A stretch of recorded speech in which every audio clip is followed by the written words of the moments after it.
بسم اللہ الرحمن الرحیم الحمد للہ رب العالمین والصلاة والسلام علی سید الانبیاء والمرسلین اما بعد فاعوذ باللہ من الشیطان الرجیم بسم اللہ الرحمن الرحیم فاذکرونی اذکرکم ان اللہ وملائکتہ یصلون علی النبی یا ایھا الذین آمنوا صلوا علیہ وسلموا تسلیما اللہم صل علی محمد وعلی آل محمد کما صلیت علی ابراہیم وعلی آل ابراہیم انک حمید مجید اللہم بارک علی محمد وعلی آل محمد کما بارکت علی ابراہیم وعلی آل ابراہیم انک حمید مجید۔ مجھے دیکھنے اور سننے والوں، یہ جگہ جہاں پر میں کھڑا ہوں یہ آزاد کشمیر ضلع نیلم کا بلند و بالا سیاحتی خوبصورت مقام سب ڈویژن شاردہ ہے، ضلع نیلم کا سب ڈویژن شاردہ ہے۔ میں Syed Nasir Hussain Hamdani, police officer in charge police station Janoi. میں نے ایک چھوٹی سی آیہ مبارکہ آپ حضرات کے سامنے تلاوت فرمائی اور کچھ حالات واقعات آپ کے گوش گزار کرنا چاہتا ہوں۔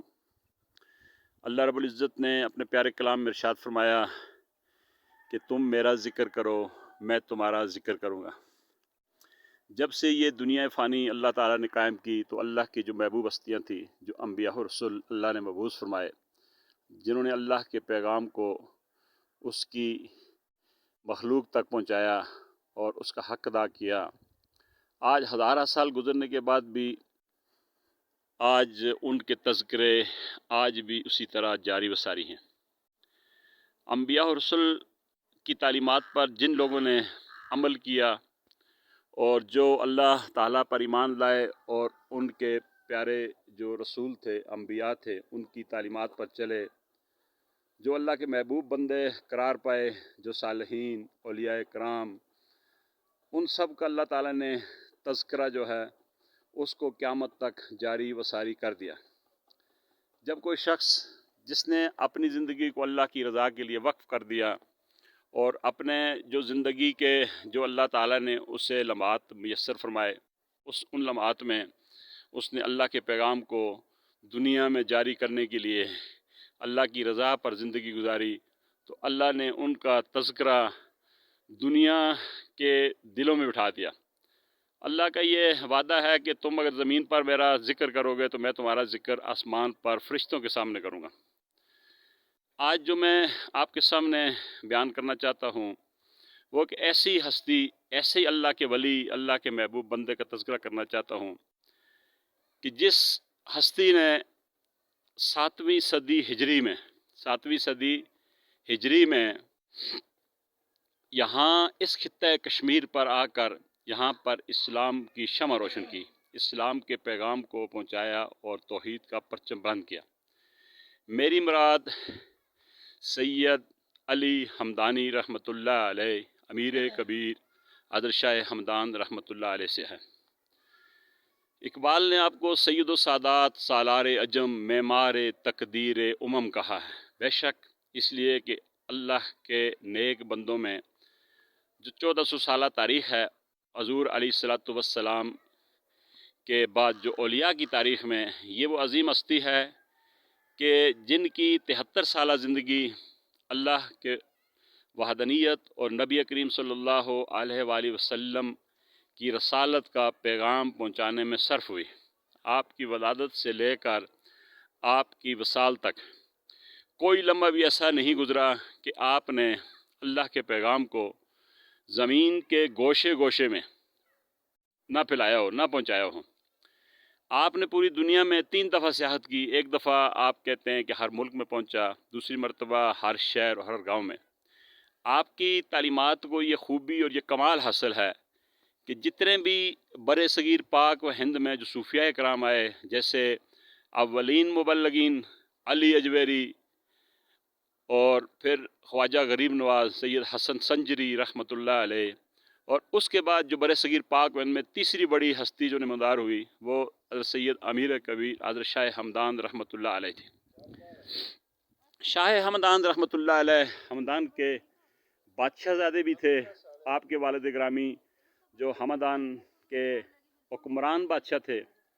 آپ ان کے شہزادے بھی تھے، اور صوفیاء میں آپ کا بہت بڑا مرتبہ تھا، اور آپ کو اللہ نے یہ شان عطا کی تھی کہ صوفیاء میں آپ کو ثانی علی کہا جاتا ہے۔ محسن کشمیر، مربی کشمیر، امیر کبیر جیسے ہزارہا القابات سے آپ کو یاد کیا جاتا ہے۔ آپ جب اس خطہ کشمیر پر 7ویں صدی ہجری میں تشریف فرما ہوئے تو اس وقت یہاں کا عالم یہ تھا کہ لوگ یہاں پہ شجر و حجر اور در و دیوار کے پجاری تھے، بدھ مت اور جین مت کے پجاری تھے۔ تو آپ نے جب اس کشمیر کے خطے کو، یہاں کی صورتحال کو دیکھا، ملاحظہ کیا، تو اللہ نے آپ کو وہ کمال دیا تھا کہ آپ ایک صوفی منش درویش صفت انسان تھے ہی، لیکن ایک سوشل ریفارمر، ایک کمانڈر، ایک مجاہد، ایک ایسے قانون دان اور ایسے اس قسم کے اللہ نے آپ کے اندر خوبیاں پیدا کی تھی جو سیدنا علی کرم اللہ وجہ الکریم و علیہم السلام کو اللہ نے عطا کی تھی۔ بس اسی سے مشابہت رکھتے تھے، وہی تعلیمات، وہی پیغام آپ پوری دنیا میں پہنچانا چاہتے تھے جو اللہ تعالیٰ اور اس کے پیارے رسول اور رسول اللہ صلی اللہ علیہ وآلہ وسلم کی اہل بیت کا جو پیغام تھا، جو کربلا سے جس کا درس ملا تھا آپ کو، جس پر صحابہ کرام نے زندگیاں بسر کی، جس پر باقی اولیاء کرام نے زندگیاں بسر کی، صوفیاء کرام نے، تو وہ میسج آپ پوری دنیا میں پہنچانا چاہتے تھے۔ دنیا کے بے شمار خطے ایسے ہیں جہاں پر آپ نے اسلام کا پیغام پہنچایا۔ وسط ایشیائی ریاستیں ہیں جو اس وقت تک اس میں سے کچھ آزاد ہو چکی ہیں، اور وہاں کی ریاستوں میں آج بھی تاجکستان کی کرنسی پر آپ کا روزہ، آپ کا فرمان اور آپ کا جو ہے آپ کی خیالی تصویر آج بھی وہاں پر رائج ہے۔ آپ نے بے شمار روم جو موجودہ ترکی ہے، ان میں وسط ایشیائی ممالکوں میں، ریاستوں میں، انڈونیشیا کے ممالکوں میں، آپ نے ہر خطے میں آپ نے اسلام کا پیغام پہنچایا۔ کشمیر کی جب صورتحال آپ نے دیکھی تو یہاں سے آپ پلٹ کر گئے اور آپ نے حج مبارک ادا کیا، اور واپسی پر آپ 700 سادات ہنرمند شیوخ ولی اللہ جو تھے، جو اپنے وقت کے کمال کے صوفیاء تھے اور تھے بھی ہنرمند، چونکہ آپ ایک معیشت دان تھے، آپ یہ جانتے تھے کہ جب یہ قوم اسلام قبول کر لے گی تو اس کے بعد ان کی معیشت، ان کا لباس، ان کا رہن سہن، ان کا کھانا، ان کا خورد و نوش، ان کے فروٹ، ان کے پھل پھول، یہ تمام چیزیں جو ہے وہ اسلام کے ایک علیحدہ ایک ثقافت ہے، ایک کلچر ہے، ایک تہذیب ہے، تو وہ مکمل ان کو اسلامی تہذیب ملنی چاہیے۔ تو اللہ کے فضل سے جب 700 صوفیاء کے عمرہ کشمیر میں وارد ہوئے آپ، تو دیکھتے ہی دیکھتے چند سالوں میں اتنا بڑا انقلاب آیا کہ پورا کشمیر جو ہے وہ مکمل ایک اسلامی ریاست بن چکا جناب، اور تمام اسلام کشمیر کی تمام جو ریاستیں تھیں چھوٹی بڑی، سب کے اندر مکمل تقریباً 95% جو ہے وہ اسلام کی اشاعت ہو چکی۔ آپ کی آمد سے یہاں پر درسگاہیں قائم ہوئی، اسلامی قوانین بنے، اور اس کے بعد یہ ہوا کہ یہاں پر آپ کے یہاں سے چلے جانے، ہجرت کے بعد، وصال کے بعد 150 سال تک جو بادشاہ بٹشاہ تک جو حکومت قائم رہی، تو تواریخ میں لکھا ہے کہ اس سے خلفائے راشدین کے دور کی یاد تازہ ہوئی۔ آج میں جس مقام پر، یہ شاردا کے مقام پر کھڑا ہوں، یہ میرے سامنے ایک بہت ہی بڑا درخت ہے، اس کو کہتے ہیں یہاں پہ، اس کو منو کہتے ہیں خاص۔ یہ درخت باقی علاقوں میں کہیں بھی نہیں پایا جاتا، اور یہ اس کے بارے میں یہ ہسٹری ہے، یہاں لوگ کہتے ہیں کہ یہ 700 سال پہلے کا ہے، اور پھر خشک ہو چکا تھا مکمل طور پر، اور خشک ہونے کے بعد یہ دوبارہ تر و تازہ اور ہرا ہو چکا ہے، ایسے جیسے شروع سے ہی کوئی پودا زمین سے اگتا ہے۔ مکمل طور پر یہ درخت جو ہے اب تر و تازہ اور ہرا ہے۔ یہاں اس جگہ میں جو کھڑا ہوں، اس جگہ کی میں آپ کو نشاندہی یہ کرنا چاہتا ہوں کہ امیر کبیر سید علی ہمدانی علی ثانی رحمۃ اللہ علیہ، آپ جب جس خطے پر پہنچتے تو آپ کی تعلیمات سے وہاں پر ایک ایک مجمع میں 50 ہزار لوگ اسلام کو قبول کرتے، اور پھر آپ ان کی تعلیمات کے لیے وہاں پر درسگاہیں قائم کرتے، ہنر کے مراکز قائم کرتے، اور پھر اپنے کسی ایک خلیفہ کو وہاں پر آپ اس کی ڈپٹی سونپ کر متعین کر کے ان کی تعلیمات، ان کو ہنرمند بنانے کے لیے اور وہاں پر باقاعدہ پھر آپ آگے دوسرے خطے کی طرف چل پڑتے۔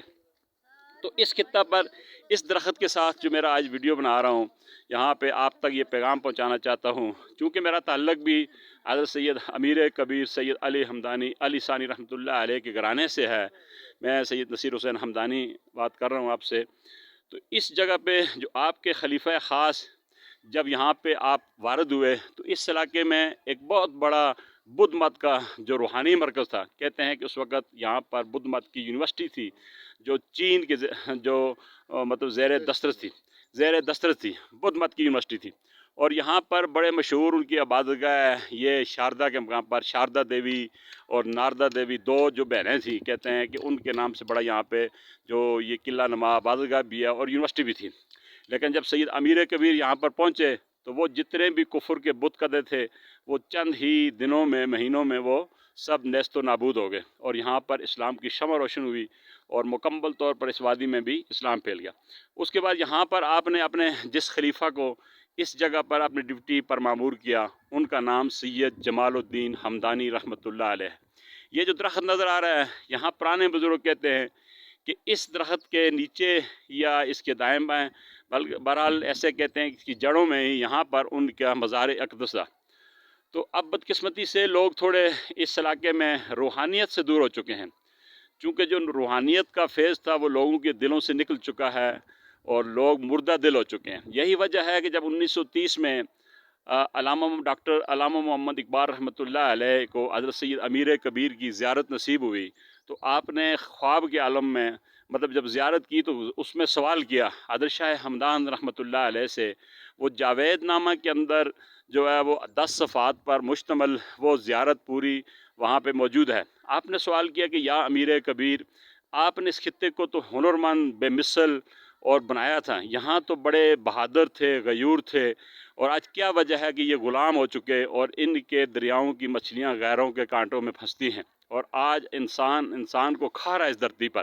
یہ تو بڑا ہی خوبصورت خطہ تھا، جنت نظیر خطہ تھا، آپ نے اسے ایران صغیر بنایا تھا۔ تو کتنا خوبصورت جواب دیتے ہیں حضرت سید امیر کبیر حضرت اقبال رحمۃ اللہ علیہ کو، کہتے ہیں سن اے پسر، اے بیٹا سن، فرمایا کہ تیرا جو جسم ہے یہ جو مٹی کا بنا ہوا ہے یہ مادی ہے، اور اگر اس سے کوئی ٹکڑا کٹ جائے تو وہ جسم سے جدا ہو جاتا ہے، لیکن روح ایک ایسی چیز ہے کہ جب اس سے جدا ہو جائے تو پھر اس نے پلٹ کر اسی کی طرف آنا ہے۔ تو یہاں کی جو اقوام ہیں اب یہ لوگ جسم روح کے بجائے جسم کی پرورش میں مصروف ہیں۔ ہمارے جسم تو توانا ہو گئے، ہماری روح مردہ ہو چکی، چونکہ وہ جو روحانی غذا تھی وہ اللہ کا ذکر، اور اس سے ہم دور ہو چکے، چونکہ جو صوفیاء کی مجالس سے اللہ کا ذکر ہوتا تھا، جو ہمارے قلوب کو صاف کیا جاتا تھا، وہ ختم ہو چکا۔ اب روحانی تعلیمات اس میں قصور لوگوں کا بھی نہیں ہے، کیونکہ موجودہ دور پر جو روحانیت کے نام پر، جو آستانوں کے نام پر، خانقاہوں کے نام پر جو اڈے قائم ہیں، وہاں پر اللہ اور اس کے رسول کے احکامات کو کم بیان کیا جاتا ہے، اور دنیاوی لغویات، بدعات اور فحشات کو زیادہ فروغ دیا جاتا ہے۔ اس سے لوگ شاید سمجھتے ہیں کہ شاید صوفیاء کی اسی طرح کی معاذ اللہ کوئی تعلیمات ہیں، حالانکہ ایسی بات نہیں ہے کہ حضرت شاہ ہمدان کی تعلیمات جو ہیں وہ اتنی بے مثل ہیں کہ آپ نے ہر موضوع پر کتابیں لکھی، یہاں تک کہ آپ نے حکمرانوں کے لیے، چونکہ حکمران آپ کے پاس آتے ان کی آپ تربیت کرتے اور ان کو ہدایت نامے لکھ کے دیتے، اور آپ نے ذخیرۃ الملوک نامی کتاب ایک اسلامی ریاست کا منشور لکھا، تو ہر موضوع پہ۔ تو یہاں پہ یہ جو درخت جو آپ دیکھ رہے ہیں، تو اس کے نیچے اس کو کوئی 4-5 دن قبل یہاں پہ کچھ بچوں نے شاید کوئی بے حرمتی کی، یہاں پہ کچھ آگے کوئی کھیل کود کر رہے تھے تو اس درخت کو آگ لگ گئی، اور یہ اندر سے باہر سے یہ ہرا ہے، اور اس کا اندرونی منظر دیکھیں، اب یہ بند کیا ہوا ہے تو یہ اندر سے جو ہے یہ مکمل طور پر یہ جلا ہے، یہ بیچ میں یہ اندر پوری غار نما ہے، اس کے اندر پورا مکان کی طرح ہے، اندر سے کھوکھلا ہو چکا ہے، اندر سے جل گیا ہے، باہر سے یہ سلامت ہے۔ تو اللہ تعالیٰ سے دعا ہے کہ ہمیں اپنے اسلاف کی جو ان کی یادیں ہیں، جو ان کی تعلیمات ہیں، ان سے وابستہ رکھے۔ اس لیے کہ کسی قوم کو مٹانے کے لیے اس کی تہذیب، اس کی ثقافت کو مٹایا جانا ضروری ہے اور پھر اس کو اسلاف سے دور کیا جانا۔ اور اقبال نے کہا کہ گنوا دی وہ میراث جو اسلاف سے ہم نے پائی تھی، اوج سریہ نے ہمیں آسمان سے زمین پر دے مارا۔ تو نتیجہ یہ ہوا کہ جب ہم اللہ اور اس کے رسول اور ان کے جو محبوب بندے ہیں حضرت شاہ ہمدان کی تعلیمات سے دور ہوئے، تو آج کشمیر ٹکڑوں میں تقسیم ہو کر غلامی کے شکنجے میں ہے۔ تو اللہ تعالیٰ ہمیں اس غلامی سے نجات عطا فرمائے اور ہمیں اللہ اور اس کے رسول اور اپنے اسلام کی تعلیمات پر عمل پیرا ہونے کی توفیق عطا فرمائے۔ یہ بڑا خوبصورت منظر ہے یہاں پہ۔ آج 16 فروری ہے،